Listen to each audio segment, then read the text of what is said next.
चलें गाइस, हमने रिकॉर्डिंग भी ऑन कर ली है। दूसरा ये कि यार सेशन हम लेंथी नहीं करेंगे क्योंकि आज मेरी तबीयत बिल्कुल भी ठीक नहीं है। ठीक है, आप शायद मेरी आवाज़ से भी अंदाज़ा लगा रहे होंगे।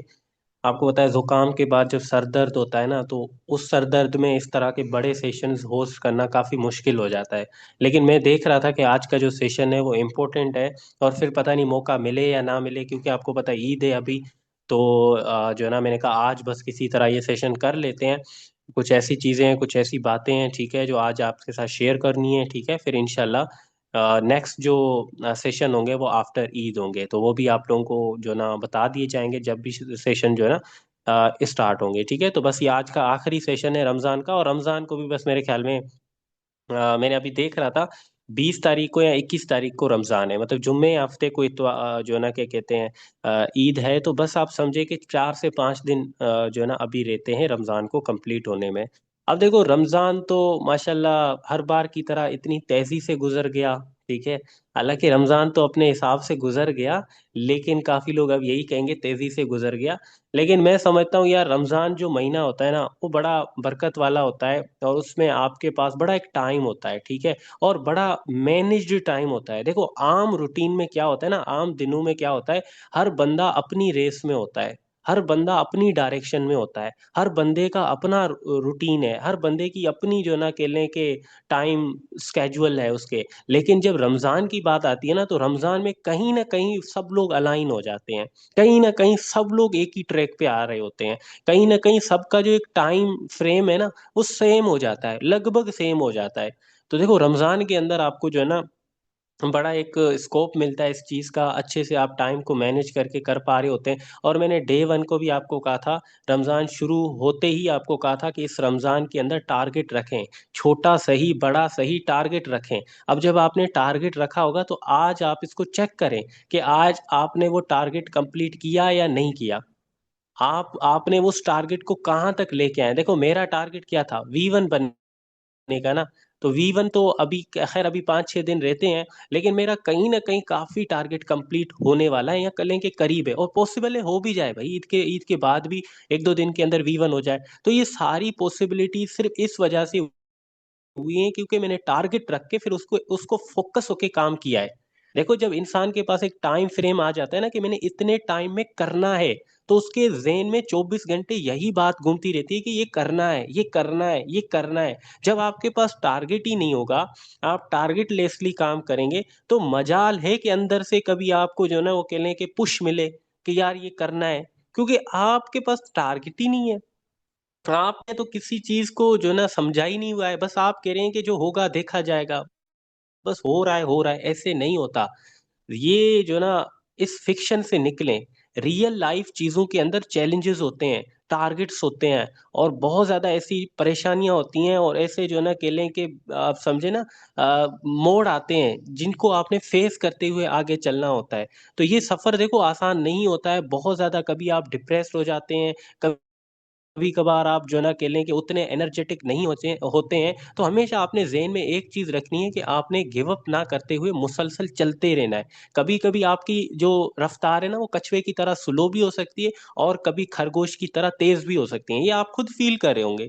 आप आज से 1 महीना पहले देख लें, 1 महीने के अंदर आप मुझे बताएं, क्या सारे जो 30 दिन हैं वो आप एनर्जेटिक थे? हर टाइम आपको बड़ा मन था काम करने का, हर टाइम आप बड़े खुश थे? क्या आप मुझे इस चीज के ऊपर एग्री करते हैं? आप नहीं करेंगे, क्योंकि ये पॉसिबल ही नहीं है कि 30 दिन तक आप लगातार खुश हो। ऐसा पॉसिबल ही नहीं है, इस इंसान का दिमाग इजाजत दे ही नहीं सकता।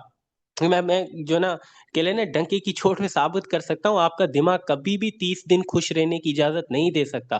कोई ना कोई परेशानियां होगी, कोई ना कोई ऐसा माहौल होगा जहाँ पे आप डिप्रेस्ड होंगे, आप किसी चीज को लेकर आप थोड़े परेशान होंगे, फिर अगले ही दिन फिर अगला ही लम्हा आपका खुशी वाला आया होगा, फिर अगला ही लम्हा आपके लिए फिर दोबारा परेशानी वाला आया होगा। तो ये जिंदगी है, ठीक है, और ऐसा ही चलता है। आपका दिमाग एक चीज को भर नहीं सकता। एक साइड अगर बारी होगी तो ऑटोमेटिकली दूसरी साइड ऊपर आएगी आएगी, ये जिंदगी है। ठीक है, अगर ये नहीं होगा तो फिर आप समझ ले वो है साइको, पागल, क्योंकि ये कॉम्बिनेशन आपका एक नॉर्मल इंसान का कॉम्बिनेशन है कि जिंदगी में आपको परेशानियां भी हैं, आसानियां भी हैं। वरना पागल को देखो कुछ भी नहीं है, उसके पास कोई ये सेंस नहीं है कि मैं परेशान हूं या मैं खुश हूं। वो हर टाइम एक ही ट्यून में है। जब आप एक ट्यून में नहीं है तो आप एक नॉर्मल बंदे हैं, तो ये बिल्कुल नॉर्मल है। तो मेरे कहने का मकसद और मतलब ये कि टारगेट रखें और फोकस होके काम करें। मैं आपको बता रहा हूं कि आप इस टाइम फ्रेम के दौरान कई दफा डिप्रेस्ड होंगे, कई दफा आपको काम करने का दिल नहीं करेगा, और कई कई दफा आपको लगेगा कि यार हो ही नहीं रहा, आपको कोई प्रोग्रेस ही नजर नहीं आ रही है, आपको कोई मोमेंट ही नजर नहीं आ रही है। ऐसा लग रहा है कि जहां से आपने शुरू किया था आप वहीं पे खड़े हैं, लेकिन हकीकत इसके बिल्कुल बरक्स है। जिस दिन आप ये फैसला कर लेते हैं कि मैंने करना है, और एक आप अपने जहन में टारगेट रखते हैं और उस टारगेट के हिसाब से काम करते हैं, वो भले ही जो मोमेंट्स हैं वो इनविजिबल होती हैं, नजर तो नहीं आती, लेकिन वो हो रही होती हैं। आप इसके ऊपर बिलीव रखें, इंशाल्लाह बहुत जल्द इसके आपको अच्छे जो है ना नताइज देखने को मिलने वाले हैं। तो यही मैं कहना चाहूंगा कि आप अगर ओरिजिन के ऊपर काम करें, तो आपका जो माइंड है ना, आपकी जो डायरेक्शन है, वो इस सिमत में होनी चाहिए। सही तरीके से आपने हर हर चीज को अलाइन करते हुए काम करना है, क्योंकि यहाँ पे बहुत ज्यादा लोगों की मेन जो कंफ्यूजन है वही जो है क्लियर नहीं हो रही है। मैं हमेशा कहता हूँ यहाँ पे जो आपका काम है वो एलजीएनएस के ऊपर एलजीएनएस की इनकम करना होता है। मतलब आप यहाँ पे एलजीएनएस इन्वेस्ट करके रिटर्न में एलजीएनएस कमा रहे हैं। आपकी इन्वेस्टमेंट एलजीएनएस में होती है, आपका विड्रॉ एलजीएनएस में होता है, और आपकी जो ग्रोथ होती है वो भी एलजीएनएस में होती है। मतलब ईच एंड एवरीथिंग एलजीएनएस में होती है। तो आप एक तरीके से एक प्लानिंग के साथ अपना काम करेंगे तो आपके लिए चीजें आसान हो जाएंगी। जैसे फॉर एग्जांपल, आपने कितना इन्वेस्ट किया है और उसके ऊपर आपको कितना प्रॉफिट हो रहा है, उस प्रॉफिट का कितना परसेंट विड्रॉ करना है, ये चीज है। आपने कितनी टीम बनाई है, उस टीम से कितना प्रॉफिट आ रहा है, उस प्रॉफिट का कितना मैंने दोबारा इन्वेस्ट करना है और कितना मैंने दोबारा अपना जो है ना के लेके विड्रॉ करना है। ये भी एक प्लानिंग है, स्ट्रैटेजी है, काम है, तरीका है। फिर आपने किस तरीके से प्लानिंग करनी है कि डाउ रैंक को अचीव करना आपके लिए आसान हो जाए, तो ये भी एक काम है, ये भी एक प्लानिंग है। तो ओरिजिन के अंदर आप एलजीएनएस इन्वेस्ट करके एक स्ट्रैटेजी के साथ काम करते हैं मजीद एलजीएनएस कमाने के लिए। लेकिन इस सारे सफर के दौरान अक्सर बेशतर जो लोग हैं ना, अब मैं आपको ये तजर्बे से कह रहा हूँ, बहुत ज्यादा लोग शुरुआत में ही ये सोच लेते हैं कि यार पता नहीं होगा या नहीं होगा। मतलब ऐसे ही ना कि यार अब पता नहीं मेरे V1 बनने तक ये सिस्टम रहेगा भी या नहीं रहेगा, इस तरह की मतलब वो कह लेना एक नेगेटिव आपके जहन में एक नक्शा बन रहा होता है बहुत ज्यादा लोगों के कि यार पता नहीं होगा या नहीं होगा। तो आज जो V1 है, अगर ये भी 1 साल 1.5 साल पहले यही सोचते कि यार हमारे V1 बनने तक पता नहीं सिस्टम होगा या नहीं होगा, पता नहीं क्या हुआ होगा, पता नहीं क्या किया हुआ होगा, अगर यही सोचते वो आज इस मुकाम पे ना होते। जब आपको ओरिजिन का पूरा प्रोटोकॉल समझ आ गया है कि ओरिजिन का रेट $6 होगा, $7 होगा, $8 होगा या $2 होगा, लोग एलजीएनएस लगाकर एलजीएनएस कमा रहे होंगे। मैं आपको एक चीज बताता हूँ, जब मैंने ज्वाइन किया था $25 पे, उस टाइम काफी लोग कह रहे थे कि यार ये रिस्की टोकन है, इसका तो रेट 1 साल के बाद 2 3 4 या $6 हो जाएगा। क्या कहा था लोगों ने कि ये आज जो $25 का टोकन है ये 1 साल के बाद तो 4 5 $6 का हो जाएगा। तो मैं आपसे कह रहा हूं कि अभी 1 साल के बाद, जी हाँ बिल्कुल वो लोग सही थे, इस टोकन का रेट $6 हो गया है। तो मैं आपसे ये पूछना चाहता हूँ, क्या क्या लोग अभी नहीं कमा रहे हैं? क्या लोग अभी नुकसान में है, या लोगों की कोई अचीवमेंट नहीं हुई है? हकीकत इसके बिल्कुल बरक्स है, क्योंकि $25 से बिल्कुल रेट $6 आया है, लेकिन लोग V1 बने हैं, आज भी इनकम कर रहे हैं, अच्छी खासी टीम इनकम कर रहे हैं, अपनी स्पाइडर वेब इनकम अच्छी खासी कर रहे हैं, अपनी इन्वेस्टमेंट के ऊपर अच्छा बेनिफिट ले चुके हैं। तो ये सारी चीजें पॉसिबल कैसे हुई? क्योंकि ओरिजिन का प्रोटोकॉल ऐसा है। क्योंकि यहाँ पे आप $25 वाला एलजीनस लगा के $25 वाला एलजीनस नहीं कमा रहे हैं, सिर्फ एलजीनस लगा के एलजीनस कमा रहे हैं, चाहे वो $7 का हो, $10 का हो, $2 का हो, $8 का हो, $12 का हो। तो इसी तरह ये ओरिजिन प्रोजेक्ट काम करता है। जबकि हमने देखो $25 पे ज्वाइन किया था, आज रेट $6 पे है, लेकिन अल्लाह का शुक्र है कितनी अच्छी इनकम की है, कर भी रहे हैं। तो ये चीज है कि आप यहाँ पे एलजीनस के बदले एलजीनस ले रहे होते हैं मुख्तलिफ तरीकों से, और सिस्टम का जो रोड मैप है वो आपके लिए मजीद इस तरह के डेफी टूल्स डिजाइन कर रहा है, जिसमें और ज्यादा अच्छे तरीके होंगे अपनी इनकम को और अपनी जो इस Web3 कैरियर है उसको और ज्यादा मैक्सिमाइज करने के लिए। तो मैं यही कहूंगा कि आपका जो माइंड है, आपका जो एक कहने के डायरेक्शन है वो क्लियर होनी चाहिए, और आप ना बोतल वाला जोश मत रखें। अगर जिंदगी में आपका ये बोतल वाला जोश होगा ना, आप कोई भी ड्रिंक लेते हैं, ठीक है, फंटा, कोका कोला, कोई भी, उसके अंदर एक जो है ना गैस भरी होती है, जैसे ही आप उसका ढक्कन जो होता है ना वो ओपन करते हैं, एकदम से कोई गैस निकल आती है, खत्म, बस यहीं तक। तो ये वाला जो एक सडन मोमेंट का जो आपके अंदर जो जोश आता है ना, वो आपको कभी भी कामयाब नहीं करा सकता। ऐसा पॉसिबल ही नहीं है कि एक दिन के जोश के साथ आप जिंदगी में कामयाब हो जाए। हाँ, एक दिन का जोश आपको कुछ ऐसा डिसीजन, एक ऐसी डायरेक्शन दे सकता है जिसके ऊपर फिर जिंदगी के अप डाउन में आपने काम करना है। मैं ये पहले ही आपको एक्सप्लेन कर चुका हूँ। किसी दिन काम करने का दिल करेगा, किसी दिन नहीं करेगा। आज मेरा जूम मीटिंग देने का लेट से कि अभी मेरी जो है ना तबीयत थोड़ी सी डाउन थी, जुकाम सर दर्द, तो मैं नहीं दे सकता था। लेकिन यही बात है ना कि आपने करना होता है। हर दिन आपकी तबीयत उस तरह की के लेके जानदार नहीं होती है, साजगार नहीं होती है। हर दिन उस तरह से आप जो है ना के लेके परफॉर्म नहीं कर पा रहे होते हैं। तो ये सब जिंदगी का हिस्सा है। डायरेक्शन मिली है, एक पाथ आपको मिला है, तो अब उसके ऊपर आपने काम करते रहना है, करते रहना है, और बड़े तसल्ली से करना है। देखो, आप जब तक इधर उधर अपना माइंड घुमाते रहोगे, अटेंशन इधर उधर करते रहोगे, आपके लिए जिंदगी में कामयाब होना बहुत मुश्किल हो जाएगा। अगर आप ये देखते रहो कि वो क्या कर रहा है, ये क्या कर रहा है, वो क्या हो रहा है, ये क्या हो रहा है, नहीं, आप अपना काम करते रहो। छोड़ो इधर उधर के लोगों को, छोड़ो ये क्या कर रहा है, छोड़ो वो क्या कर रहा है, बस फोकस होके अपने काम पे फोकस रखो, अपना काम करो। और वो भी तसल्ली से करो, प्लानिंग से करो। मतलब जज्बाती होके मत करो कि ये कर दूंगा, वो कर दूंगा, दूसरे दिन पता चले कि गायब, खत्म, कुछ भी नहीं। सारी मोटिवेशन गई तेल लेने, कुछ भी नहीं बचा। तो ये बोतल वाला जोश खत्म करते हुए, जिंदगी में एक डायरेक्शन पकड़ते हुए, फिर स्लोली ग्रेजुअल प्रोसेस में काम करना होगा। हर दिन आपका अच्छा नहीं होगा और हर दिन भी बुरा नहीं होगा। बहुत अच्छे दिन आएंगे, आप बड़े मोटिवेटेड होंगे। फिर अगेन कुछ ऐसे डिम दिन आएंगे जिस दिन आप थोड़ा फील करेंगे कि यार मुश्किल हो रहा है या प्रोग्रेस नहीं हो रही है, वगैरह वगैरह। बट बिलीव मी, आपने उन दिनों में भी अपनी जो वर्किंग है ना, भले ही उसको स्लो कर देना, लेकिन छोड़ मत देना। वो कहते हैं ना, जिस तरह खरगोश की तरह आप चल रहे थे, तो अचानक से आप खरगोश की तरह सो मत जाना। बस कछुए की तरह दोबारा अपनी जो वर्किंग है ना उसको चालू रखना। ये रिदम बरकरार होना चाहिए, मोशन बरकरार होना चाहिए। आपका यकीन करें, इस फील्ड के अंदर कामयाब होना बहुत ज्यादा कह लें कि यकीनी हो जाएगा। तो ये मेरी वो बातें हैं जिनको प्लीज आप अपने जो है ना माइंड में भी बिठा लें, इनको आप नोट डाउन भी कर लें। कुछ कुछ ऐसी बातें हैं जो हम अपने दिल से कर रहे होते हैं, तो ये बातें बड़ी वजन रखती हैं। जो बंदा इस फील्ड में काफी टाइम गुजार चुका है वो आपको बता रहा है, तो फिर आप समझ जाए ना कि उनमें कुछ तो ऐसी चीजें हैं। तो ये थी वो चीजें जो मैं आपको ईद से पहले ही कह रहा हूँ, क्योंकि अभी ईद के बाद पता नहीं किस दिन सेशन होता है। तो ये चीजें जहन में होनी चाहिए, और इसी तरह से आपने फर्दर अपने जो है ना काम करते रहना है।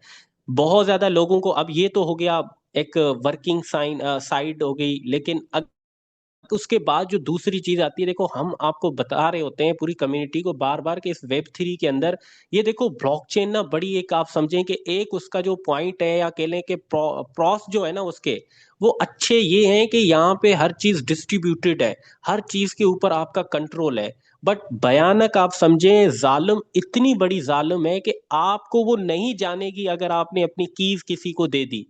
मतलब आपको जानने से फुल इनकारी, कि आपके भले उसके अंदर करोड़ों हैं, अरबों हैं, आपको जानने से इनकार कर देगी। या जानने से इनकार तो नहीं करेगी, बट सॉरी, लेकिन वो आपको एज अ मालिक फर्स्ट नहीं जो है ना समझेगी। जिसके पास कीज होगी ब्लॉकचेन, उसी को मालिक समझेगी। तो हमेशा से इस बारे में भी आपको कहा जाता है कि अपने वैलेट्स की जो कीज होती है ना, वो बहुत अच्छे से सेव करनी है। उसके ऊपर मैं समझूं तो किसी भी तरह का कॉम्प्रोमाइज नहीं करना। असल में ये चीज ना मैं आपको यहाँ से एक्सप्लेन कर देता हूँ, ताकि ये थोड़ा सा आपका कंफ्यूजन भी क्लियर हो जाए। क्योंकि आजकल ना बहुत ज्यादा ये फराडिये जो है ना वो इस तरह से स्कैम कर रहे हैं। देखो, ये जो आपके वर्ड्स की कीज होती है ना, ये जो आपकी इंग्लिश की कीज होती हैं, गालिबन इस तरह की होती हैं, 12 अल्फाज होती हैं। अच्छा, ये रैंडम है, कोई इनको ट्राई मत करना, ठीक है। तो ये जो कीज होती हैं, देखो यही होता है सब कुछ, यही है आपका सब कुछ। किसी भी वैलेट को आप यूज कर रहे हैं, तो उसके जो 12 वर्ड्स हैं यही है सब कुछ। इसी चीज को जो है ना आपने इतना सेव करना है, इतना सिक्योर करना है, इसके ऊपर किसी भी तरह का कंप्रोमाइज आपने नहीं करना।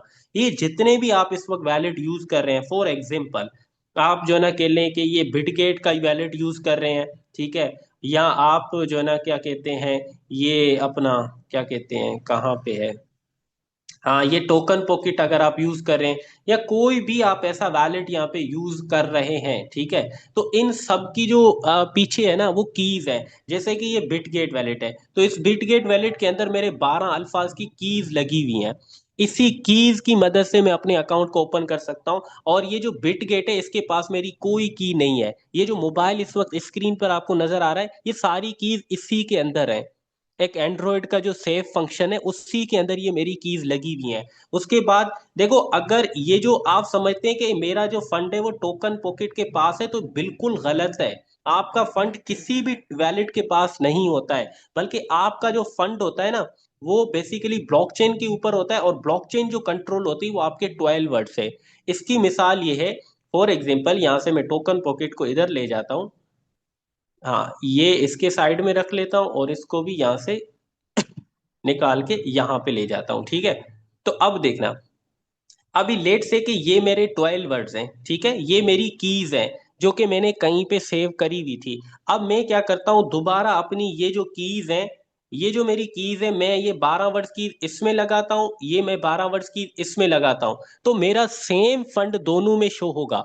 इसमें भी मेरा फंड आ जाएगा, इसमें भी मेरा फंड आ जाएगा। तो इसका मतलब है कि इन वैलिड्स के पास मेरा फंड नहीं होता। अगर टोकन पॉकेट के पास फंड होता तो बिटगेट में मुझे क्यों शो होता, नहीं शो होता ना। तो इसका मतलब है कि जो यहाँ पे फंड होता है वो आपके इन कीज, जो ये 12 वर्ड्स कीज होती है, इन्हीं के पास होता है।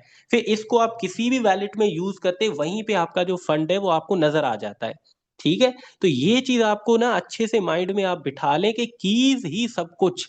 कीज का जो है ना, आप समझे कि किसी तरह की आपने इसके ऊपर वो नहीं करनी, किसी के ऊपर ट्रस्ट नहीं करना।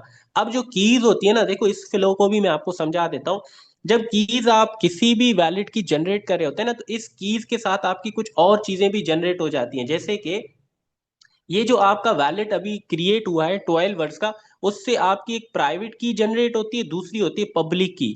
ये जो पब्लिक की होती है ना, यही वो की होती है जिससे आप एलजीएनएस, डाई, यूएसडीटी, पोल वगैरह रिसीव कर रहे होते हैं। जबकि साथ में एक और की भी जो है ना जनरेट होती है, जिसको प्राइवेट की बोलते हैं। ये आपके 12 वर्ड्स के साथ ही होती हैं। मतलब ये जो 12 वर्ड्स कीज हैं, ये बेसिकली आपकी तमाम ब्लॉकचेन के लिए हैं। तमाम, मतलब Bitcoin, Solana, Ethereum, Polkadot, Chainlink, Polygon, ठीक है, Tron, TRX chain, BNB smart chain, जिस भी ब्लॉकचेन की आप बात करें, इन्हीं के लिए ये सेम कीज होंगी। इन कीज के अंदर कोई चेंज नहीं होगा। लेकिन जो प्राइवेट की यहाँ पे होती है, ये हर जो है ना आपके क्या कहते हैं उसके लिए अलग होंगी। मतलब जब आप एक वैलेट बनाते हैं तो उसकी 12 वर्ड्स मिलती हैं। 12 वर्ड्स के बाद जो है ना क्या होता है, हर ब्लॉकचेन की अपनी पब्लिक की और अपनी प्राइवेट की आपको मिलती है। मतलब इस तरह यहाँ पे आप देख सकते हैं, जब 12 वर्ड्स की से आप एक वैलेट जनरेट करते हैं, तो उसका आपको पब्लिक एड्रेस भी मिलता है और बिहाइंड द सीन इस तरह की प्राइवेट की भी मिलती है आपको। और ये सब आपको, पब्लिक एड्रेस तो आपके सामने होता है, लेकिन प्राइवेट एड्रेस आपके बिहाइंड द सीन होता है। तो आपने गलती से भी कभी प्राइवेट की एड्रेस किसी को मत भेजना। जैसे कि फॉर एग्जांपल, ये अभी आपका टोकन पॉकेट अकाउंट है। अगर आप टोकन पॉकेट अकाउंट को ओपन करते हैं, अभी जो ये आपके सामने अकाउंट ओपन हुआ है, इसके अंदर ऐसे ही समझे सारी मेरी जो है ना 12 वर्ड्स मैंने यहाँ पे लगाई हुई हैं। लेकिन हर जो यहाँ पे आपको अलग अलग वैलेट नजर आ रहा है ना, ये तो इन सब के लिए, ये जो आपको वैलेट नजर आ रहे हैं, बिटकॉइन का वैलेट, इथीरियम का वैलेट, सोल का वैलेट, पोल का वैलेट, इन सब के लिए एक ही 12 वर्ड्स कीज यूज हुई हैं, ठीक है, मेरी अपनी 12 वर्ड्स की। लेकिन चूंकि ये जो अलग अलग ब्लॉकचेन है, तो इसका पब्लिक एड्रेस भी अलग, इसकी प्राइवेट की भी अलग। इसका पब्लिक एड्रेस भी अलग, इसकी प्राइवेट की भी अलग। इसका पब्लिक एड्रेस भी अलग, इसकी प्राइवेट की भी अलग। इसका पब्लिक एड्रेस अलग और इसकी प्राइवेट की अलग। तो पब्लिक एड्रेस तो आप किसी के साथ भी शेयर कर सकते हैं, लेकिन प्राइवेट की कभी भी किसी भी बंदे के साथ शेयर मत करना। अब आप बोलोगे कि जब वैलिड के 12 वर्ड्स की से अकाउंट बन जाता है, तो हमें प्राइवेट की जरूरत क्यों पड़ती है, सिस्टम प्राइवेट की क्यों जनरेट करता है। देखो, ये आपका एक पूरा वैलेट है, ठीक है। आपने सिर्फ अपना बिटकॉइन वाला वैलेट किसी को ट्रांसफर करना है, या किसी वैलेट में ट्रांसफर करना है। आप नहीं चाहते हैं कि आपका ये पूरा का पूरा सारा फंड फंड जो है ना ट्रांसफर हो, बल्कि आप चाहते हैं कि आपकी सिर्फ बिटकॉइन वाला सेक्शन ट्रांसफर हो। तो उसके लिए आप अपनी बिटकॉइन वाली प्राइवेट की किसी वैलेट में यूज करेंगे, उसमें फिर आपका ये बिटकॉइन वाला सेक्शन ओपन हो जाएगा। ठीक है, तो इस तरह से जो पब्लिक की और प्राइवेट की होती है इसमें डिफरेंट होता है। आजकल के जो स्कैमर है ना, फराडी हैं, वो बेसिकली आपको इसी तरह से ट्रैप करते हैं। वो आपको ये बोलते हैं, जिस तरह ये आपका पब्लिक एड्रेस होता है ना, इस तरह से ये इस तरह का, वो आपको बोलते हैं कि यार ये जो अमी हमने अभी आपके साथ ज्वाइन किया है, तो ये जरा आप अपने अकाउंट में जाके देख लेना, ये मेरी जो प्राइवेट की है क्या आपकी भी इसी तरह की सेम प्राइवेट की है। तो ये पब्लिक एड्रेस तो आप किसी को दिखा सकते हैं, लेकिन प्राइवेट की भी सेम आपके इसी तरह के एक एड्रेस की तरह होती है। तो इसको आपने किसी भी बंदे के साथ शेयर कभी भी मत करना, कभी भी मत करना। मतलब कि इसके इसके ऊपर आपने किसी भी तरह का कोई कंप्रोमाइज नहीं करना, ठीक है। और दूसरी चीज ये है कि आप प्राइवेट की को बिल्कुल भी टच ना करें। मतलब ये जो मैं अभी आपको दिखा रहा था ना, ये हर वैलेट की अपनी अपनी प्राइवेट की मिलती है, इसको कुछ करने की आपको जरूरत नहीं है, ना सेव करने की, ना देखने की, कुछ करने की जरूरत नहीं है। ये हर वैलेट की अपनी जिम्मेदारी है। ये आपका बिटगेट वैलेट इसको खुद ही मैनेज कर लेता है, टोकन पॉकेट इसको खुद ही मैनेज कर लेता है। आपने सिर्फ अपने 12 अल्फाज को मैनेज करना है। 12 अल्फाज मैनेज करोगे, बाकी हर token pocket, trust wallet, MetaMask, Bitget wallet वो प्राइवेट की को खुद ही मैनेज कर लेता है हर ब्लॉकचेन के लिए। उसमें आपको कुछ भी करने की आपको जरूरत नहीं है। आपने सिर्फ अपने जो 12 अल्फाज हैं उनके ऊपर फोकस करना है। अब जो 12 अल्फाज है देखो, उसको आपने हमेशा से कहा जाता है कि डिजिटली सेव मत करें। आप इसको अपनी अलमारी में किसी अच्छी जगह पे सेव करें और बार बार उसको देखो, देखते रहें। बार बार का मतलब है कि आप ऐसे नहीं कि लिख के भूल जाएं। अब पता चले कि जो है ना किसी वो कहते हैं ना, वो क्या कहते हैं यार उसको, चूहा, हाँ चूहे ने खा लिया।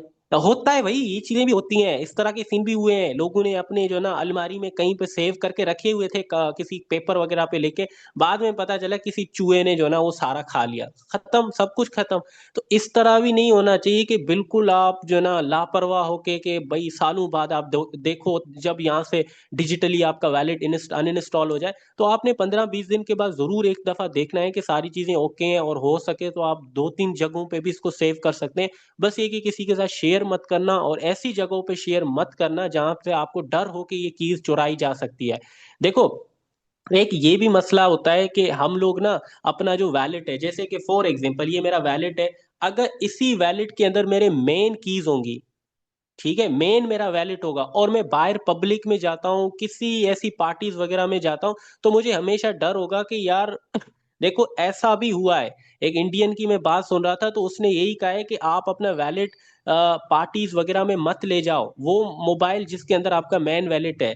भाई आप सो जाएं, आपका मोबाइल आपके पास पड़ा है, किसी ने आपका मोबाइल का पासवर्ड डाल के आपकी कीज देख ली, तो सब कुछ खत्म। ये तो ऐसे ही समझे आपको मतलब एक बहुत बहुत बड़ी गलती कर रहे हैं। तो अपना जो मेन वैलेट है वो हमेशा इसको अपने घर पे रखें, इसको पब्लिकली मत ले जाएं। जैसे कि ये देखें, ये इस वक्त जो मैं आपको दिखा रहा था, ये मेरा मेन वैलेट है, ठीक है, मेन मतलब टीजरी वैलेट है। लेकिन ये एक वॉच वैलेट है, ये कोई रियल वैलेट नहीं है, ये एक वॉच वैलेट है। इसके अंदर जो है ना, ये जो आपको फंड नजर आ रहे हैं, ये सब वॉच वैलेट के अंदर फंड मेरा पड़ा हुआ है। बिटकॉइन है, इथीरियम है, सोल है, पोल है, जो भी है वॉच वैलेट है। अच्छा यहाँ पे भी आ जाए, तो यही एक मेरा वैलेट है जिसको मैं यूज करते हुए आपको सिखा रहा होता हूँ, जबकि ये मेरा मतलब मेन वो वैलिड नहीं है, ठीक है। मतलब ये एक क्या है, तीसरा अकाउंट है, यहाँ पे आप देख सकते हैं तौसीफ 3 लिखा हुआ है। तो इस तरह मतलब आप अपना मेन वैलेट कभी भी बाहर मत ले जाएं, कहीं अल्लाह ना करे कुछ ऐसा वैसा हो जाए। तो हर तरह से आपने बहुत ज्यादा प्रिपेयर रहना है। अगर आप डेफी के अंदर काम कर रहे हैं, देखो मैं बता रहा हूँ, ब्लॉकचेन बड़ी जालिम है। वो नहीं देखेगी कि ये आप पिछले 2 साल से आप ही इस वैलेट के मालिक हैं, अब कोई और आ गया है। वो नहीं देखेगी, वो इसके ऊपर उसको फर्क ही नहीं पड़ता आप कौन वो कौन, उसको चाहिए कीज। अगर आपने कीज लगाई तो आप मालिक, उसने कीज लगाई तो वो मालिक। तो आप देखें कितना ये केस सेंसिटिव है, कितना सेंसिटिव केस है। तो मतलब इसके ऊपर किसी तरह का कोई कंप्रोमाइज आपने बिल्कुल भी नहीं करना।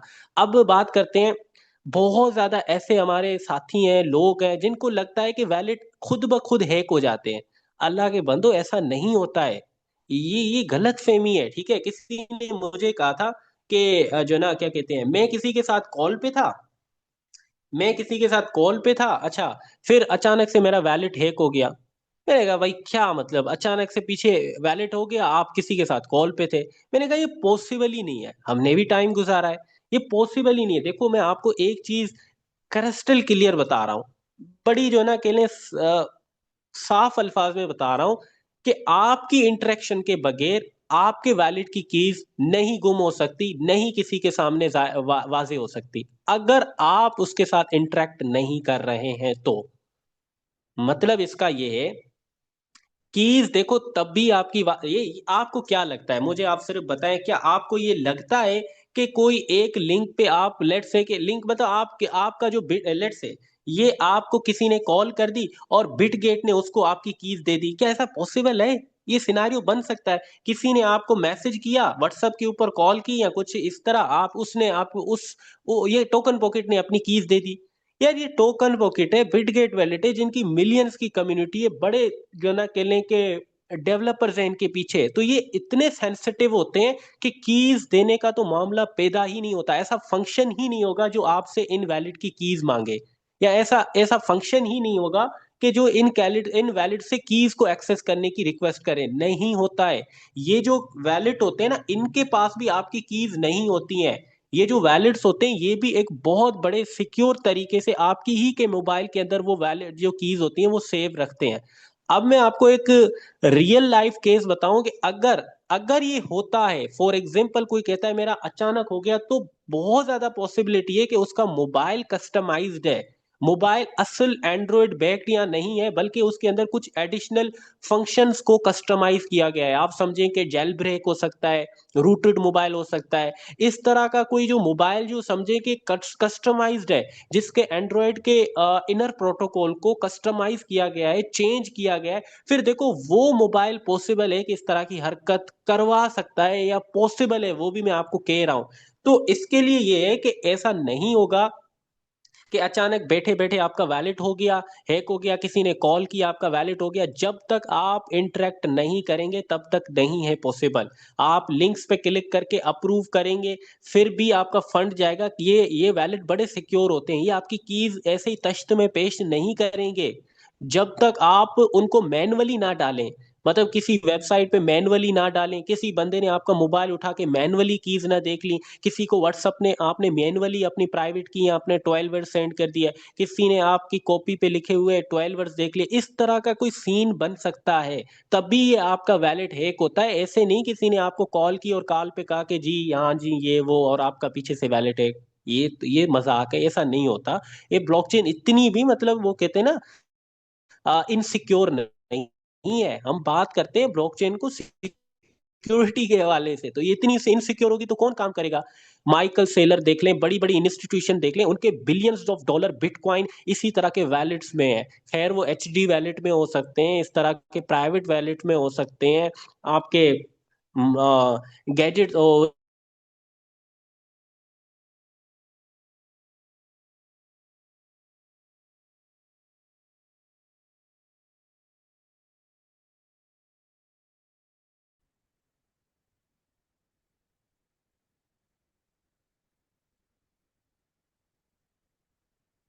मुझे क्लियर कीजिएगा, मेरी वॉइस और स्क्रीन प्रॉपर है काइंडली, क्योंकि अभी यहाँ पे लाइट गई है ना।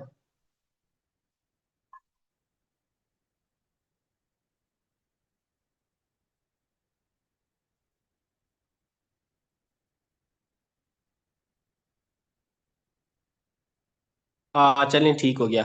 हाँ जी, तो हम बात कर रहे थे वो टॉपिक, हाँ। तो पॉसिबल ये नहीं है कि किसी ने आपको कॉल की, मैसेज की, भाई जब तक आप अपनी प्राइवेट की खुद की रजामंदी से शेयर नहीं करोगे नहीं है पॉसिबल। ठीक है, तो आपने ये देखना है कि आपने अगर किसी का वैलिड हैक हो गया है तो पॉसिबल है कि ये जो मैंने पीछे सिनारियो बताया उनमें से कोई एक सिनारियो हुआ है। आपने खुद की सेंड की है, मैन्युअली किसी वेबसाइट पे टाइप की थी, या आपने गलती से किसी को प्राइवेट एड्रेस सेंड किया। देखो हमारे लोगों को अवेयरनेस नहीं है प्राइवेट की एड्रेस की, हमारे लोग समझते हैं कि ये भी पब्लिक है, लेकिन पब्लिक नहीं है, वो पब्लिक की तरह का है। तो अगर आप वो पब्लिक एड्रेस समझ के अपना प्राइवेट एड्रेस सेंड कर दोगे और थोड़ी देर के बाद कहोगे कि नहीं किसी ने तो मुझे कॉल की थी और मेरा हैक हो गया, ऐसा नहीं है, आपने वो प्राइवेट की एड्रेस सेंड की थी, दैट्स वाई वो आपका हैक हुआ था।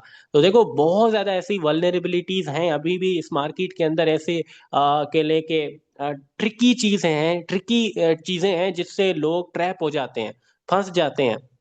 और एंड अप होता है उनका अपना वैलेट कंप्रोमाइज होने के बाद, फिर उनका जो वैलेट होता है वो, आपको पता है उसके अंदर जो अचीवमेंट्स थी, जो अर्निंग थी, जो फंड था, जो मेहनत थी, वो सब मतलब जो है ना कूड़े दामों। फिर उसके बाद कोई फायदा ही नहीं है उस वैलेट के अंदर काम करने का। वो तो फिर आपको पता ही है ब्लॉकचेन है, मैं आपको बता रहा हूँ, वो फिर नहीं समझेगी कि ये वैलेट आपका है, उसका है, इसका है। जिसकी कीज है ये उसी का वैलेट है, ठीक है। तो देखो यार, मैं अभी, टाइम तो बहुत कम रह गया है, लेकिन मैं आपको इन शॉर्ट करके बताऊं तो इस मार्केट के अंदर बहुत ज्यादा स्कैम्स होते हैं, बहुत ज्यादा फ्रॉड होते हैं। अब मैं आपको एक मैजिक ट्रिक देता हूं, इससे बड़ी ट्रिक हो ही नहीं सकती इस मार्केट के अंदर आपको स्कैम बचाने के लिए। मैं अपने पूरे तजर्बे से कह रहा हूँ, पूरे कैरियर के तजर्बे से कह रहा हूँ, इससे बड़ी ट्रिक पॉसिबल ही नहीं है। मतलब इससे ज्यादा अवेयरनेस, या समझें कि एक ही सिंगल पॉइंट से आप इस पूरी डेफी प्रोटोकॉल के अंदर हमेशा 2 कदम आगे रह सकते हैं, इससे और पॉसिबल नहीं। मैं कितनी चीजें आपको बताऊंगा, कितनी चीजें आपको सिखाऊंगा कि प्राइवेट की है, ये पब्लिक है, ये आपने नहीं करना, ये आपने करना है, ये नहीं करना, कितनी चीजें बता सकता हूँ। मैं कहता हूँ 2 दिन भी आपको बताता रहूं फिर भी कम पड़ जाएंगी, इतनी ज्यादा वीकनेसेस हैं, इतनी ज्यादा कह लें कि वल्नरेबिलिटीज हैं जिनको कोई भी एक्सेस कर सकता है, या आपको ट्रैप कर सकता है, या आप उसमें ट्रैप हो सकते हैं। बहुत ज्यादा ऐसे अभी डायरेक्शंस हैं जिनसे इजीली जो ना कोई भी बंदा ट्रैप हो सकता है, जो कि ज्यादा इसमें अवेयरनेस नहीं रखता। तो मैं आपको एक गोल्डन ट्रिक देता हूँ, एक मैजिक ट्रिक देता हूँ, जिसको आपने पूरी कम्युनिटी के साथ, मतलब इसको आपने शेयर करना है, और कोशिश करनी है कि आपकी पूरी कम्युनिटी इसी के ऊपर हो। अब मेरी एक बात हमेशा याद रखना, ये जो चीज है ना, कोई भी आप कुछ भी कर रहे हैं, लेट से के लिटरली कुछ भी कर रहे हैं, मतलब कुछ भी, समझ रहे हो ना, कि आप कोई भी बंदा आपको मैसेज कर रहा है, आपका कोई भी बंदा आपको किसी भी तरह का करने को कहता है, आपने एक चीज सोचनी है कि ये मुझे ऐसा क्यों करने को कह रहा है। पहले जो है ना आप इसको ये एक्सप्लोर करो कि इसमें मेरा नुकसान क्या हो सकता है, पॉसिबल क्या है कि मेरा यहाँ पे नुकसान क्या होगा। या आप इसको मैं दूसरे अल्फाज में बताऊं, अक्सर वो बेशतर देखो, जो स्कैमर्स होते हैं, फराडी होते हैं, वो आपको लालच वाला जो एंगल है वो शो करते हैं। ठीक है, लेट से कि मैं आपके साथ इतने से ज्वाइन करना चाहता हूँ, मैं यार मेरी इतनी टीम है, मैं आपके साथ ये आपके नीचे आईडी लगाना चाहता हूँ, वगैरह वगैरह। तो मैंने एक एग्जांपल दी है, इस तरह की बहुत ज्यादा ऐसे बातें हो सकती हैं, ऐसे लालची एक्शंस हो सकते हैं, जिनसे अक्सर व बेशतर लोग ट्रैप हो जाते हैं। अब आपने ये देखना है कि ये मुझे ऐसा करने को क्यों कह रहा है, इसमें जो है ना उसका क्या फायदा है, मेरा क्या फायदा है।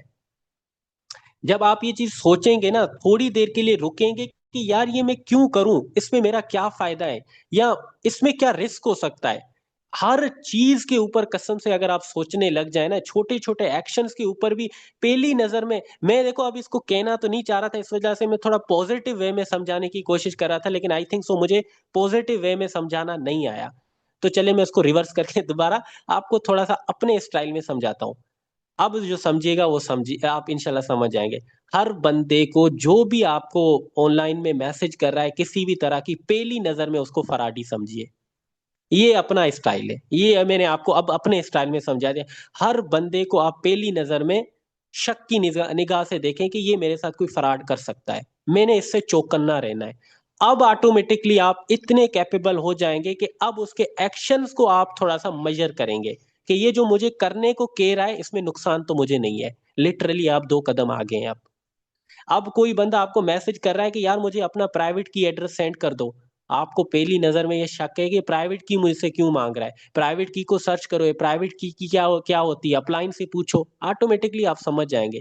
कोई आपको कहता है कि यार कुछ भी करने को कहता है, तो आप एक नजर में देखो कि कहीं ना कहीं यहाँ पे कोई ट्रैप तो नहीं हो रहा है। जब आपका माइंड हमेशा ये सोचने लगेगा ना कि यहीं पे कोई ट्रैप तो नहीं है, कोई मैं फंस तो नहीं रहा हूँ, कसम से आप बहुत ज्यादा सिक्योर होंगे, आप हमेशा फूंक फूंक के कदम रखेंगे। आपके साथ स्कैम होने के चांसेस लिटरली जीरो हो जाते हैं। स्कैम उनके साथ होते हैं जो बेचारे सोचते ही नहीं है, जिनको पता ही नहीं है, बस घुसे हुए होते हैं, मतलब उनको कोई पता ही नहीं, वो सोचते ही नहीं है।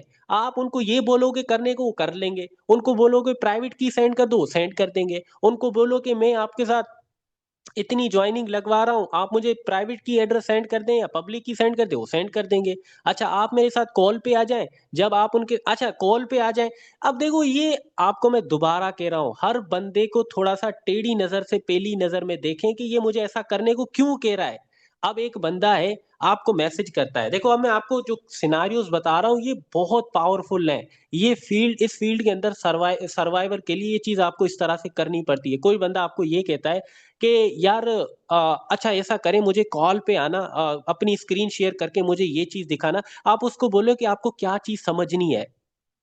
देखो अब आप उसको वो क्या कहते हैं, मुझे ये समझना है कि इन्वेस्टमेंट पर कितना प्रॉफिट होता है एलजीएनएस में, तो उसको बोले रुके मैं आपको वीडियो बना के भेजता हूँ, बात खत्म। देखो अगले बंदे का आपने अगर ये यहां से टोटल लगाया कि इसमें अगर मैं लाइव जाता हूं, तो अगर इसने पीछे से कोई ओटीपी वगैरह पुट किया या इस तरह की कोई चीज की, तो मेरा जो अकाउंट है व्हाट्सअप है कोई हैक हो सकता है। तो आप उसने उसका अल्टरनेटिव सोचा, आपने अल्टरनेटिव ये किया कि मैं आपको एक वीडियो बना के सेंड करता हूं। जब आपने उसको वीडियो बनाने का कहा तो आगे से उसने कहा कि नहीं नहीं नहीं वीडियो नहीं सेंड करे, मुझे लाइव आके समझाए। तो अब आपको उसकी नीयत पता लग गई कि वीडियो से भी तो मकसद उसको मतलब समझ आ जाएगा ना, जो उसका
चलें गाइस, बस फिर जो है ना आखिर में नेट भी स्लो हो गया।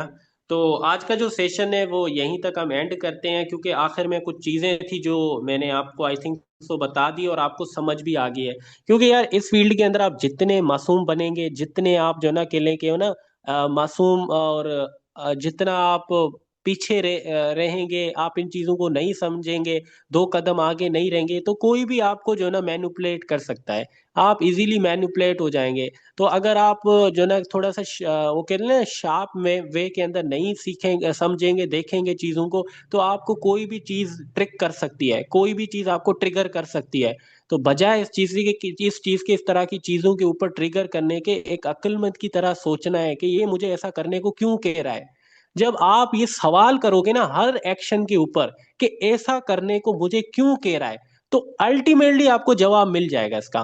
क्योंकि अब आप थोड़ा सा अवेयर हैं, अब आप उन बेवकूफों की तरह सिर्फ कूद नहीं पड़ रहे हैं काम के अंदर, बल्कि आपने एक जेन्युइन सवाल किया है कि ये मुझे ऐसा करने को क्यों कह रहा है, और इसमें मेरा क्या रिस्क हो सकता है, और इससे मैं कैसे बच सकता हूँ, इसका अल्टरनेटिव क्या है, मैं कैसे इस काम को सिक्योर वे में कर सकता हूँ। ये चीजें देखो बहुत पावरफुल है। तो मैं यही कहूंगा कि आइंदा अब की बार कोई भी बंदा यूट्यूब से फेसबुक से आपको उल्टा सीधा काम करने को कहता है, तो आपने पहले ये सवाल करना है ऐसा करने को मुझे क्यों कह रहा है, और इसको मैं कितने सेफ वे में ये कर सकता हूँ। लेट्स से उसको कोई वीडियो चाहिए, कुछ ऐसी चीज, या वो कहता है मुझे कॉल पे आए, मुझे ओटीपी सेंड करें, मुझे ये करें, मुझे वो करें, सवाल करो ऐसा क्यों, और ये ओटीपी से क्या नुकसान है। यकीन करें आपके साथ स्कैम होने के चांसेस लिटरली जीरो हो जाएंगे। क्योंकि स्कैमर और फराडियों को जो लोग पसंद है ना, वो बस जी हाँ वाले, कि उनको हम कहें कि ओटीपी सेंड करें, वो ठग से ओटीपी सेंड कर दें। ये नहीं कि ओटीपी क्यों सेंड करना है, वजह क्या है, क्या मतलब मैं आपको ओटीपी सेंड करूं, ये वाले लोग उनको नहीं पसंद है, उनके साथ स्कैम करना पॉसिबल ही नहीं है। मैं दोबारा बता रहा हूं, जब तक आपकी रजामंदी नहीं होगी, आपका एक्शन नहीं होगा, आप इंटरेक्ट नहीं करेंगे, तब तक आपके साथ इनमें स्कैम होने के चांसेस ना होने के बराबर है। आखिर में भी यही कहूंगा कि बस अपने अपलाइन के साथ और अपने सीनियर के साथ टच में रहना है। बहुत ज्यादा ऐसी बातें फिर भी आपको नहीं समझ आ सकती इस फील्ड के दौरान, तो आपने अपने अपलाइन और अपनी कम्युनिटी के साथ इन टच रहना है, उनसे पूछते रहना है, उनसे सीखते रहना है, उनसे समझते रहना है, और इस तरह के जो टेक्निकल सेशन होते हैं उनमें आते रहना है। बाकी अभी जो ना आज के सेशन को गाइस एंड करते हैं। आई होप कि जो चीजें आज मैंने आपको सिखाई हैं, इनके बाद अब कोई एरा गेरा फराडिया बंदा आके आपको ट्रिगर नहीं करेगा, मैनिपुलेट नहीं कर सकेगा, बल्कि अब आप बहुत अच्छे से चीजों को मतलब अब कह लें कि तोड़ कर मरोड़ कर फिर उसके बाद अपना डिसीजन लोगे, ठीक है। तो आज के सेशन के लिए गाइस इतना ही। फिर मिलेंगे अब इंशाल्लाह ईद के बाद, क्योंकि अब हमारे जो सेशन होंगे इंशाल्लाह वो आफ्टर ईद होंगे। तो ईद तक अपना बहुत ज्यादा ख्याल रखिएगा, ईद के बाद भी ख्याल रखिएगा, और मेरी तरफ से आपको एडवांस में ही ईद मुबारक, क्योंकि अब जो है ना सेशन जो होगा वो आफ्टर ईद होगा, ठीक है। तो अल्लाह हाफिज।